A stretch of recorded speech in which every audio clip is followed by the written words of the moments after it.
everybody.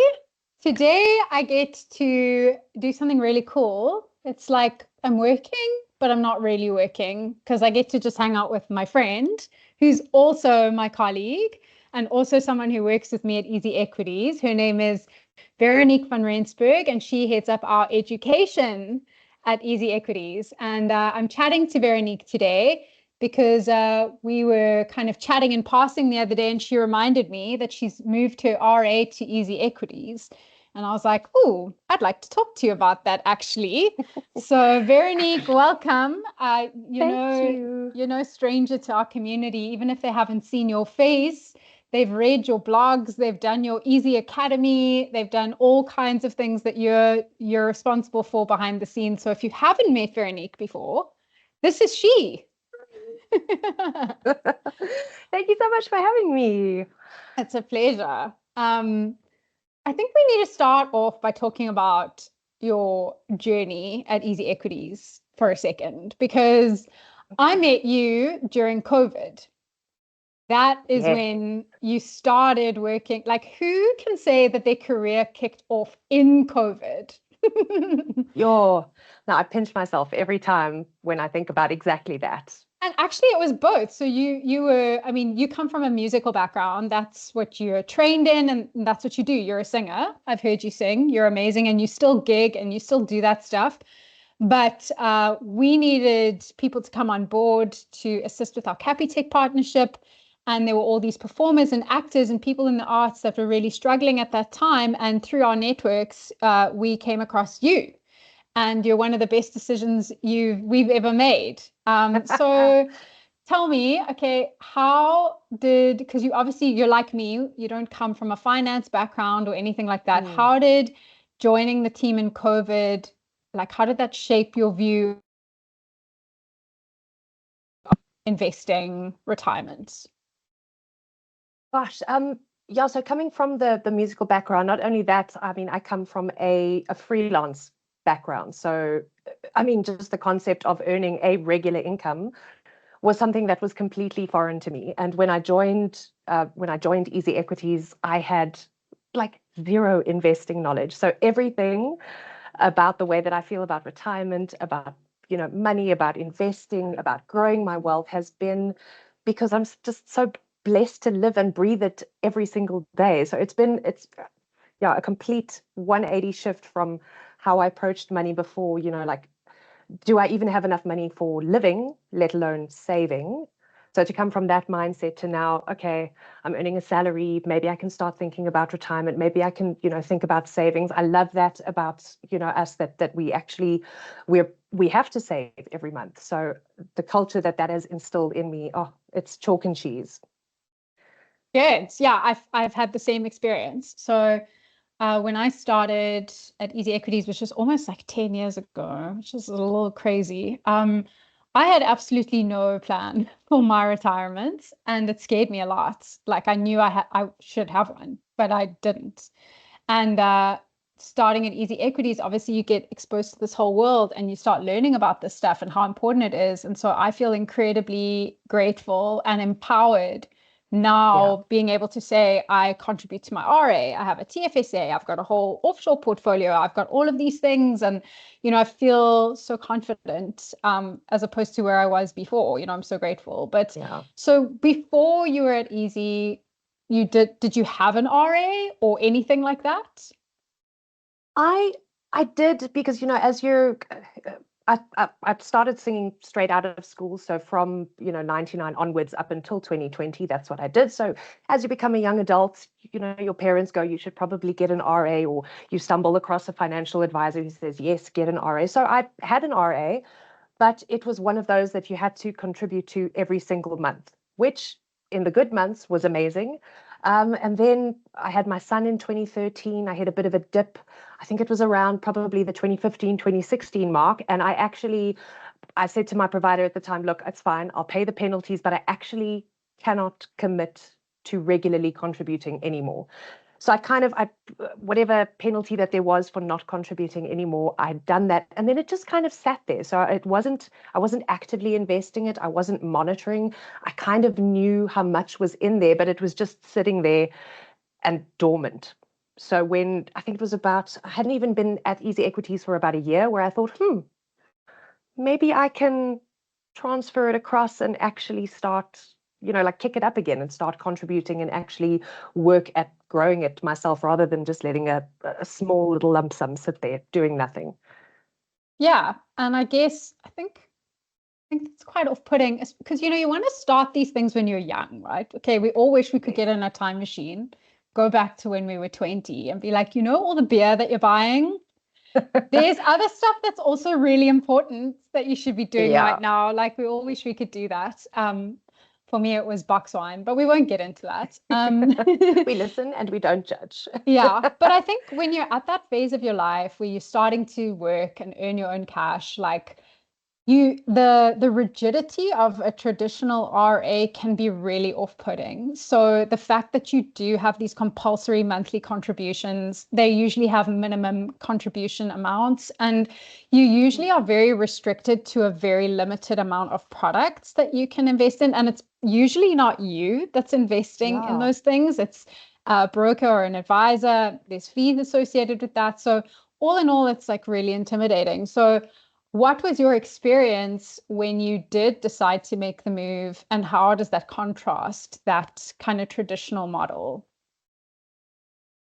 Gosh, I think, well, the most exciting thing I think for me was just see my portfolio. Yes, it was I suppose not an authentic boost, but you kind of say, okay, now I've got a substantial amount of money to play with. And when you transfer the RA, it was just cash that was sitting there. So for me, who had been kind of experimenting a little bit, in my ZAR account in the TFSA, to have a lump sum that I could kind of play around with and go, okay, what are these investments? Do I want to go with a bundle? What are the kind of different options within the bundles? Do I want a unit trust? It's just because you don't have, it's not a limitless universe. You have a finite number of products that you can play around with. And because in my mind, I'm kind of going, okay, retirement annuity, there's a bigger feeling of safety for me in those investments. So kind of, I'm going, well, I don't know if I can really lose. Yes, markets go up and down, but it's not like I'm putting it in crypto or some high risk asset. So that safety to kind of play around. So for me, it was just super fun to actually go, okay, I've got this lump sum that I can now invest. What do I want to invest in? Like, do I want some growth? Do I want to go aggressive? It was a nice guiding experience because it's a slightly more limited universe to play around in. Yeah, and I suppose the RA is designed with some guardrails in place because it is your retirement, and obviously no one wants you to, put your retirement into crypto or something that's like a little bit more volatile. Not to say that crypto doesn't have a place in your portfolio. It does in a lot of ours, but you kind of want to have that separate. So yes, there's guardrails in place in terms of what you can invest in. So in that sense, it is limited. But on the other hand, it's really very vast, especially if you compare it to the universe that you may get at a traditional provider. Some providers, you can only invest in the products that they have created themselves. Whereas on EasyEquities, you can invest, like you mentioned, unit trusts. We've got unit trusts from some of the top providers or the most renowned providers in the country. So if you wanted some coronation in your RA, you can have that. Yeah. Or you could go for not just a unit trust. Maybe you want something that's a bit more actively managed. You could go for an actively managed ETF. And you could spruce that up with a little government bond. So you've got this, like, I understand what you're saying in terms of a limited universe and that being comfortable, but at the same token, the world is kind of your oyster. And that's the beauty in it as well, is that you can pick and choose and then know what it is you're invested in and change that if you want to. So, I tend to leave my RA alone. I don't go too hands-on with it, but every now and then I'll be like, let's see what's happening here. Okay, that unit trust is kind of not performed as I thought it would. Let's stop buying more of that and let me buy more of these AM ETFs, or whatever the case may be. So I think the scope of product and the ability to choose and have that control is such a big win for me as well. Like I really, I really value that about about investing in the RA, and I'm sure you're enjoying the flexibility. Like, you don't have to contribute a set monthly amount. There's no penalties, if you don't do that. And you can invest whatever you want, whenever you want. So like if you get a really big gig, let's say you open up for Mariah Carey. Can wish. I mean, and you get this huge lump sum and you decide, well, I'm going to put that in my RA. You can do that and then not contribute again for 6 months if you don't want to. Yeah. Or you can contribute every month with a recurring investment of a set amount if that's the way you want to structure it. But it's your decision and you have control. So I think that's, anecdotally, a lot of, thousands of people now have moved their RA to EasyEquities. And that's something that's coming through so much, is this idea of control and flexibility. Yes, the fees are low, there's choice, there's all of that, but just being able to know what is happening with your retirement and to have some influence over it is huge. Yeah, I was going to say, I think it's that visibility as well of being able to, you've made the investment now, to actually go into your account and see how it's doing and feel a little, like for me, it's encouraging when I go there. I'm like, oh, this has grown a little 1% or it's grown a 10%, that growth that I'm seeing in my RA. It's so empowering to know that, flip, yes, okay, I wish I could rewind.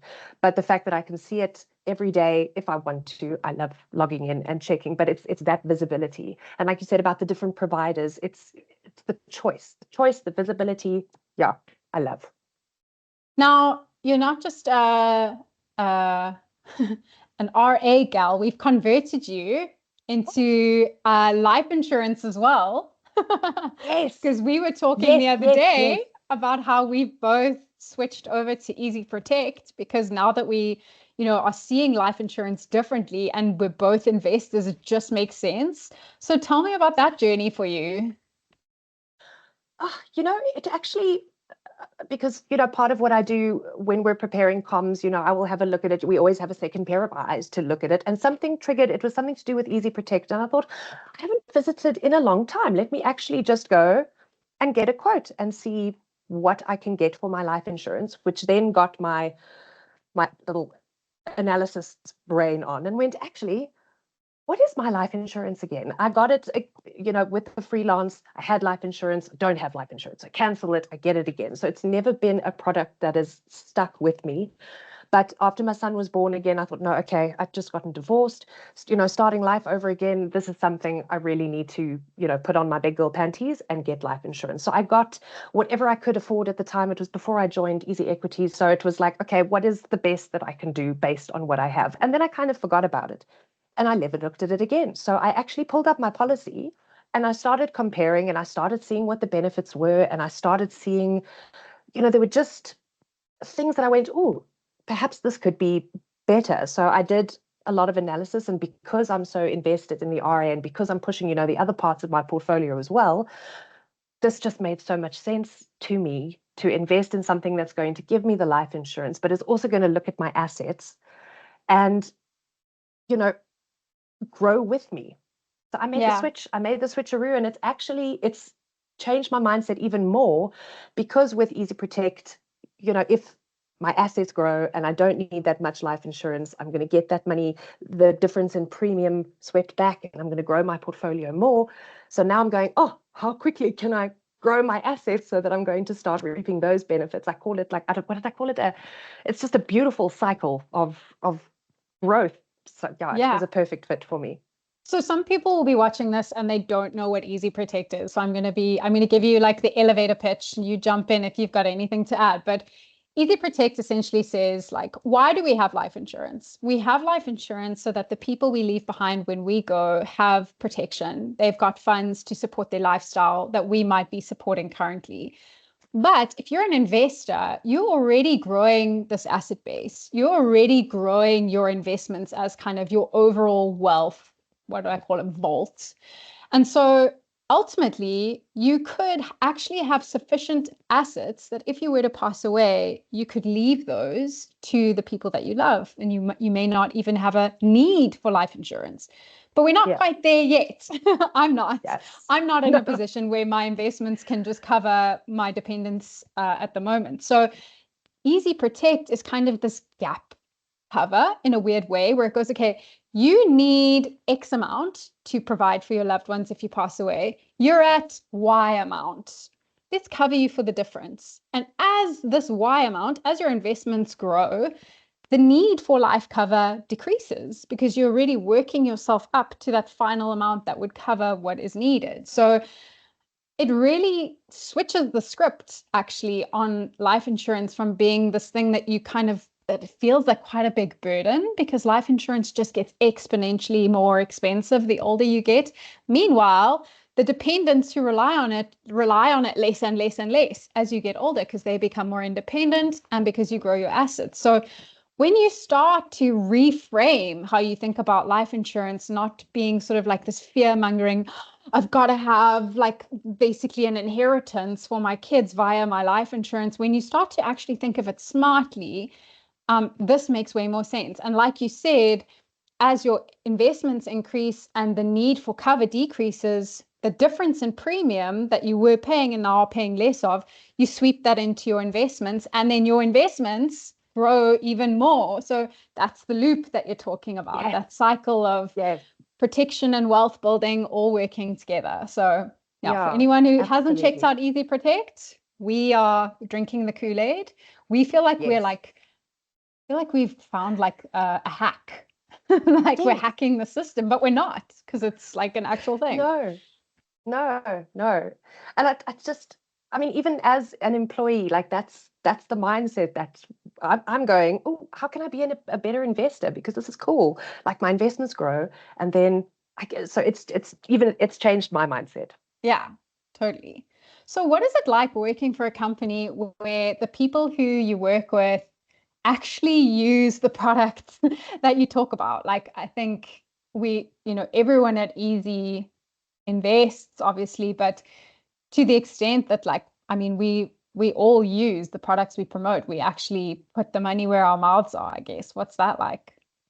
Oh, I mean, like you said in the beginning, who can say that their life changed in a positive way because of COVID? And it's exactly that mindset, being surrounded by products that, if you don't know, can seem so intimidating. Like, I mean, dividends, stock splits, interest, equities, government bonds, all of these concepts, you go, whoa, if you don't know, it sounds really intimidating. But the way that we have everything all under one roof, and the education that we provide, and the fact that we try and break it down, and that when you really get to the nitty-gritty of it, the information's out there and it's not as scary. So the fact that everything is under one roof, and it's such an amazing playground to just have the access to even play around with these things, to have access to buy property and go, yeah, I own a share of Blackbrick in Sandton, and to have access to crypto and to have access to the retirement products. It's just, what a wonderful playground to learn about stuff that shouldn't be scary. And I love the way you're saying, like, how's it all in one place? Because as a retirement strategy, going back to RA now, your retirement annuity isn't the only piece of your retirement plan. It's a big one for sure. But ultimately what you're investing in, I think a lot of us invest for like the nest egg at the end of the line. Like, so we've got our RA, but I'm using my TFSA, maxing that out as much as I can. I've also got a bit of crypto property. So having them all in one place and like monitoring that as a holistic portfolio is also a really useful tool. And we haven't even mentioned the other hack about transferring your RA. You get a 1% cashback on the value of your RA transfer, cashback being money you can actually invest in the platform even more. So that's a sweetener on the cake that we never mentioned. Yeah, totally. But I mean, it's something that, for me, that's just a bonus. Like, you get but it's all of those other benefits that come with it. But I wish the 1% was back in my day in 2021, but it's been great. So in closing, you are someone who comes from a creative field. You've had unpredictable income or a non-traditional career, let's say. What advice would you give everyone out there about getting your financial foundation right? Tips rather than advice. Tips. Yes. Hashtag not financial advice. Tips wise, having come from both worlds where where there isn't that sense of predictability, where you do live every month, I keep on saying, you would get to the start of the month and you look ahead at your calendar and you go, oh my gosh, how are we going to make it? And then you get to the end of the month and you look back and you go, phew, we did it. And some months are better than others, but if you can find a platform that allows you to contribute at the rate that is comfortable for you, that for me, if there was something like that back in the day where I didn't have to lock in and commit every single month, like you have to put this in, you have to put this in, that would have been a blessing for me. And then understanding that it's not about the big sums that you're putting in. If I've learned anything from working here, it's that if you give it enough time with those small amounts, if you can get into the habit of just regularly contributing and regularly thinking about growing your wealth and then taking small actions, even if it's 50 Rand, 100 Rand this month. I mean, I've started investing for my son now as well, and it's small, but even in his account, I'm seeing how how the portfolio grows. Yes, it's up and down, and we're very zoomed in at the moment, but those small contributions, and if you, as regular as you can, to get into that habit, and then forget about it. It's not a get rich quick thing now, but then is coming sooner than we think. So if you can give yourself that freedom and the freedom to start small and then just keep at it, and as you can do more, then you'll consider doing more. But I would say, keep it small, keep it flexible. The world is your oyster. Well, we'll leave it there, everyone. Thanks so much for hanging out with me, V. And so much fun. Yeah, we should do these more often, actually. Because I've no doubt we're going to keep finding these little hacks, and we need to tell people about them. Absolutely. Anytime. Okay, great. Thank you so much. We'll chat soon. Thank you.